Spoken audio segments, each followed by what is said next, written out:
ایک شخص مجھے ملازم نے بتایا کہ باہر کھڑا ہے، آپ سے ملنا چاہتا ہے۔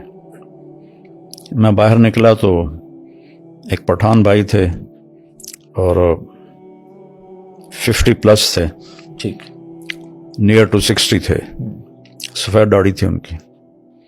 تو وہ کہنے لگے جی میں 3 چلے لگانے گیا تھا تو میری واپسی ہو رہی ہے تو آپ سے دعا کروانے آیا ہوں۔ میں نے کہا کہاں کے ہو؟ کہا جی میں مردان کا ہوں اور میرے اوپر بہت قرضہ ہے، آپ دعا فرما دیں۔ تو میں نے پوچھا کتنا قرضہ ہے؟ کہنے لگا 1 کروڑ روپیہ ہے۔ تو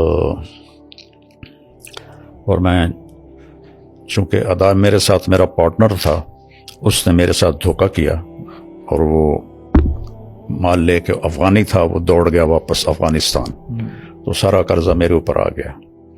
تو میں پھر بھاگ کے کراچی چلا گیا کیونکہ میں ادا نہیں کر سکتا تھا، اور ہمارے ملک میں قرضہ لینے والے وہ بہت سخت ہو جاتے ہیں، بہت ہی سخت ہو جاتے ہیں۔ تو پھر میں کراچی چلا گیا۔ اب میں 14 سال کے بعد واپس آیا ہوں۔ مجھے نہیں پتا میرے بچے کس سال میں ہیں، کیسے ہیں۔ میں نے کہا کوئی آپ کا ٹیلی فونک رابطہ نہیں تھا؟ کوئی نہیں۔ کبھی کوئی خط لکھا؟ کہنے لگا کوئی نہیں۔ میں نے کہا اللہ کے بندے، کسی کا فون لے کر لیتے کب؟ مجھے میری بیوی کے پاس فون ہی نہیں تھا 14 سال پہلے، تو پھر میں نے بالکل رابطہ کاٹ دیا۔ تو خط بھی میں نے نہیں لکھا کہ کہیں میرا پتہ نہ چل جائے، تو میں تو چھپا ہوا تھا 14 سال۔ تو میں نے پوچھا پھر اب کہاں جاؤ گے؟ کہا جی ابھی میں مردان تو جا نہیں سکتا، اب دیکھتا ہوں کہ میں کہاں جاؤں گا۔ تو میں نے کہا تم یہیں ٹھہرو، میں کچھ انتظام کرتا ہوں۔ تو کون زیادہ تمہیں تنگ کر رہا ہے؟ تو اس نے کہا جی وہاں کا ایک ہمارا بڑا سردار ہے، MP بھی بنتا ہے، اس کے میں نے 25 لاکھ دینے ہیں، اور ایک دوسرا ہے وہ بھی وہاں کا بڑا با اثر ہے، اس کے کوئی 15 لاکھ دینے ہیں کہ 10 لاکھ دینے ہیں، مجھے یاد نہیں ہے۔ تو وہ اگر ادا ہو جائیں تو میں گھر جا سکتا ہوں۔ تو میں نے پھر کہیں سے، چونکہ وہ MP تھے تو مردان میں میرے جاننے والے تھے، تو میں نے وہاں سے ان کا فون نمبر لے کر ان سے رابطہ کیا۔ مجھے وہ جانتے تھے نام سے۔ میں نے کہا جی اس کے پیسوں کی میں ضمانت دیتا ہوں، میں آپ کو دے دوں گا، تو آپ تھوڑا اس کو فری ہینڈ دے دیں۔ اس نے کہا جی ٹھیک۔ تو پھر میں نے اس کے گھر کا پتہ کروایا، تو ایک ساتھی سے تبلیغی دوست ہر جگہ ہر جگہ ہوتے ہیں، نیٹ ورک پوری دنیا میں ہے، بالکل۔ تو وہ ان کے گھر تک پہنچا، ان کی بیوی سے میری بات ہوئی، سلمہ نام تھا اس کا، اس کا نام تھا منظر خان۔ ٹھیک۔ تو میں نے اس سے فون پہ بات کی، میں نے اس سے پوچھا آپ کے خامند کدھر ہیں؟ کہا جی کچھ پتہ نہیں کدھر ہیں۔ کتنے سال ہو گئے؟ کہا 14 سال ہو گئے، اور قرضے والوں نے ہمیں بہت ذلیل کیا ہے، لیکن ہم غریب لوگ ہیں، ہم کچھ بھی نہیں کر سکتے، بے عزت ہوتے رہتے ہیں۔ میں نے کہا آپ کے لیے نا میں فیصلہ، میں آپ لوگوں سے ملنا چاہتا ہوں۔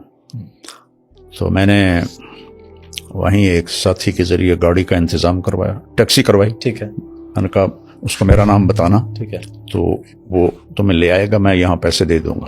ٹھیک ہے۔ تو اس کی 2 بیٹیاں تھیں اور ایک بیٹا تھا جو قرض خواہوں نے پکڑا ہوا تھا۔ تو وہ تینوں آ گئیں، تو میں نے ان کو یہیں اسی لاؤنج میں بٹھایا، ٹھیک ہے، اور منظر خان پیچھے یہ ادھر پیچھے کمرہ جی، وہاں رہ رہا تھا۔ ٹھیک ہے۔ تو میں نے اس کو اوپر بلایا، تو میں نے کہا آپ ان کو پہچانتے ہیں؟ تو اس کی تو چیخیں نکل گئیں، دوڑ، یعنی میں خود ایسے رونے لگا کہ میری اپنی حالت ایسی ہو گئی۔ تو تو اس نے اپنی چھوٹی بچی کو ایسے گلے سے لگا کے چیخیں ماری. نہ چھوٹی بیٹی نے پہچانا، نہ بڑی بیٹی نے پہچانا، نہ بیوی نے پہچانا کہ جب وہ گیا تھا جوان تھا، داڑھی نہیں تھی، اب اتنی بڑی داڑھی، وہ بھی سفید ہو گئی. تو وہ جو اس کے گلے لگی ہوئی تھی، میں اس کا دیکھ رہا تھا چہرے کا تاثر، تو وہ گھبراہٹ تھی اور تو اجنبی لگ رہا ہوگا، اجنبی لگ رہا تھا نا، اور اس کی چیخیں نہیں ختم ہو رہی تھیں. تو اس کا ایک یہاں نشان تھا، کوئی زخم لگا تھا اسے یہاں، تو وہ ایک گہرا نشان تھا یہاں. اچھا. تو اس کی بیوی نے وہ نشان دیکھا تو پھر اس نے اسے پہچانا. تو میں نے انہیں پھر یہاں رکھا 2 دن. ایم پی اے صاحب کو میں نے پیسے ٹرانسفر کیے 25 لاکھ، اور دوسرے کو 10 لاکھ تھے یا 15 لاکھ تھے، وہ ٹرانسفر کیے. تو انہوں نے کہا کہ آپ ان کو بھیج دیں، تو پھر وہ ان کو بھیج دیا. پھر اس کو پتہ نہیں، مجھے یاد نہیں ہے چونکہ کافی پرانی بات ہے، کہ وہ جو بیٹے کو پکڑا ہوا تھا کتنے پیسوں میں تھا، وہ پیسے دیے، وہ انہیں چھوڑا.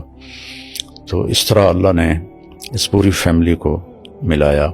اور ماشاءاللہ پھر کچھ عرصے بعد وہ آیا کہ مولانا ایک آدمی ہے، اس کے میں نے 10 لاکھ دینے ہیں، تو وہ کہہ رہا ہے اگر تم نے پیسے نہ دیے تو ہم تمہارے بیٹے کو اٹھا لیں گے.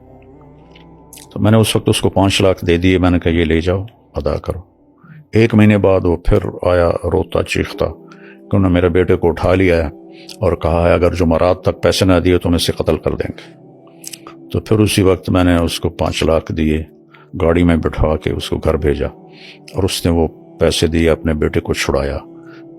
اس طرح وہ پورا خاندان دوبارہ رہنے کے قابل ہوا. پھر ہم نے اس کو کافی عرصہ یہاں اپنے ادارے میں چوکیدار رکھ لیا، کافی عرصہ چوکیدار رہا. پھر وہ واپس چلا گیا. تو یہ جو ابھی میں نے اس کو 5 لاکھ دیے ہیں، یہ رمضان سے پہلے کی بات ہے. تو اس کا بیٹا اللہ کے فضل سے واپس آ گیا، اور وہ اپنے وہاں گھر میں ہوتا ہے. جب بھی وہ کوئی ضرورت کا اظہار کرتے ہیں میں ان کو بھیج دیتا ہوں.